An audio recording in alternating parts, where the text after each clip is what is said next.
नमस्कार, आप देख रहे हैं नेक्स्ट 9 न्यूज़ पॉलिटिकल बाइट में हूं आपके साथ दीपक गुप्ता। हाल फिलहाल में एक अटकलें काफ़ी तेज़ी से लगाई जा रही थी कि ज़हूराबाद विधानसभा सीट से ओम प्रकाश राजभर के खिलाफ इस बार अफजल अंसारी की बेटी नूरिया अंसारी को टिकट देकर समाजवादी पार्टी पूरा माहौल बना सकती है। सपा इस सीट को जीतने के लिए काफ़ी ज़्यादा उत्सुक नजर आ रही है। उनके अलग अलग दावे हैं कि इस सीट पर हमारी मजबूत पकड़ है और अगले चुनाव में जरूर खेला होगा।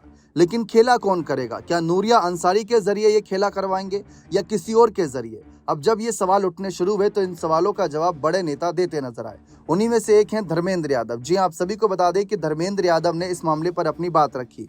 धर्मेंद्र यादव जो उत्तर प्रदेश के गाजीपुर स्थित धामपुर में परमवीर चक्र विजेता वीर अब्दुल हमीद का 8वां शहादत दिवस मनाने गए थे, वहां मीडिया के सवालों से बचे नहीं और उनसे सवाल जब पूछा गया ज़हूराबाद सीट को लेकर तो अफजल अंसारी की छोटी बेटी नूरिया अंसारी के चुनाव लड़ने की अटकलों पर धर्मेंद्र यादव ने साफ कहा कि इस पर जो है अंतिम फैसला पार्टी के राष्ट्रीय अध्यक्ष और अफजल अंसारी मिलकर लेंगे।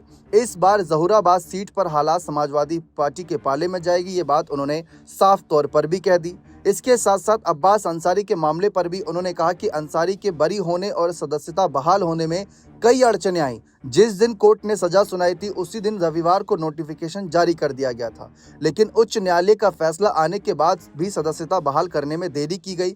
उन्होंने कहा कि समाजवादी पार्टी इन सभी घटनाओं पर नजर बनाए हुए है, तो इस तरीके से यहाँ पर चर्चाओं का विषय काफ़ी बना हुआ है। अब देखा जाए तो अफजल अंसारी की बेटियां भी इन दिनों काफ़ी सुर्खियों में है, क्योंकि इसका मुख्य कारण ये है कि जिस तरीके से हाल फिलहाल में अफजल अंसारी पर भी कई कानूनी धाराएं लगी थी, कई कानूनी शिकंजे थे, ऐसा लग रहा था कि उनकी भी सीट जा सकती है।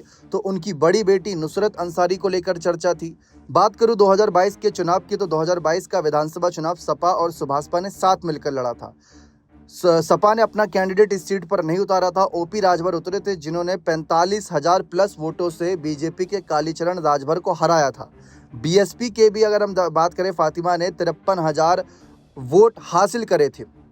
जबकि उससे पहले अगर हम 2017 में देखें तो जब सपा ने अपना कैंडिडेट उतारा था तब उनका कैंडिडेट इस सीट पर नंबर 3 पर था, तब उनको 64,000 वोट मिले थे, जबकि जीतने वाले ओपी राजभर को 86,000 और बीएसपी के कालीचरण को 68,000। यानी एक नज़रिए से देखा जाए तो सुभाषपा के प्रमुख ओपी राजभर ने इस सीट को एक तरीके से पिछले 2 चुनावों से अपना गढ़ बनाने की कोशिश करी, लेकिन फिलहाल सपा अपनी वापसी की तरफ देख रही है। 2012 में समाजवादी पार्टी की तरफ शदाब फातिमा ये सीट जीते थे। अब देखते हैं अगला क्या माहौल बनता है।